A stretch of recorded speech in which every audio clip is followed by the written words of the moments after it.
So in this section, we're going to take all of the tools of the tray that we learned in the using a mixer section a little while ago and mix our main mix and also our monitors. Because we've learned what all these tools are, I'm going to be going through this fairly quickly.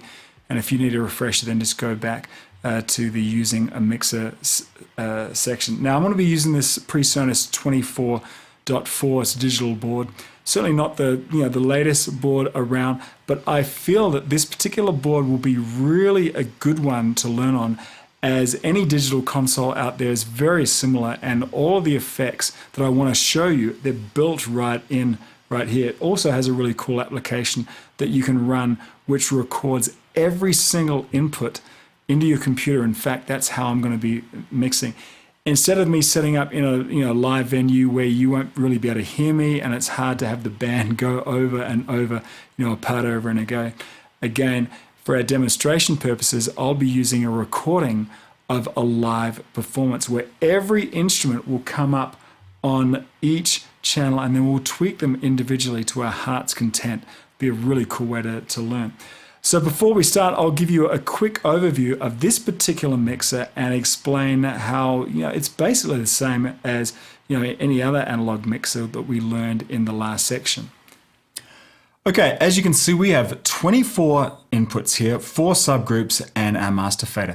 A lot of the top of the mixer here looks very similar with the trim pots, a phantom power and such, but in the middle of the board here, it's very different. Now here's the difference.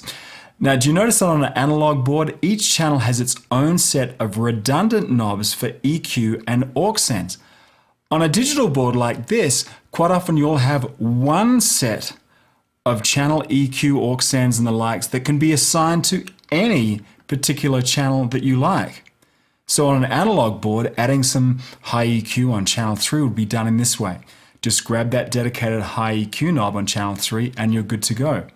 On a digital mixer, you'd select the third channel and then go across to your common set of controls that would tweak this selected channel here.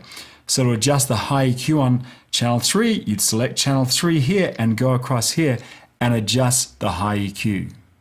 So as you can see on this board, we have all of these controls for each particular channel that you just select down here. You can see these guys change depending on which channel. I think on channel 3 we boosted the highs. So on channel 2 maybe we could suck out the highs, and on channel 1 we could bring it up just a little bit. So you can see that just the high EQ has different settings depending on which channel it remembers the setting for each channel. In fact, you've got a lot of stuff here. You've got a high pass filter, a roll off.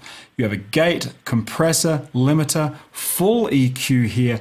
That's for every channel that you have along here. And this being a digital mixer, we have the flexibility of using the same. I mean, it's great to use the same set of common controls on whatever channel that we have selected down here.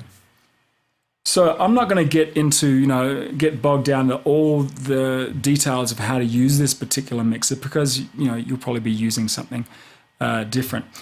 But what I will be showing you are the practical examples of what I call the big 5 things that we need to do with mixers. And they are blending levels, using EQ, controlling dynamics, using effects, and mixing monitors. Once you know that these are the main things to do, and I'll show you how, then all you need to do is to find out how to access these functions through your own mixer, whatever you're using. So for example, using EQ on an analog board is as simple as just selecting the EQ knobs on that particular channel. On a digital board like this, you'll probably select a channel and then use a common set of EQ controls to tweak that particular selected channel. Does that make sense? We're basically doing the same thing, just a slightly different way. So just see that whether you're using a simple Mackie analog mixer or a digital Yamaha or even a Digico mixer, your job is to get to the controls that we'll be looking at, and from then on, we'll basically be doing everything the same. Really, give me any mixer, and if I know the answer to these few questions, how do I access EQ, dynamics, effects, and monitor sends, then I'll be good to go. So again, don't be hung up on the fact that I might not be using your particular mixer. at the beginning of every topic, I'll point you how to find, how to access that function on your particular mixer. And then, we'll be basically on the same page. Make sense? Good.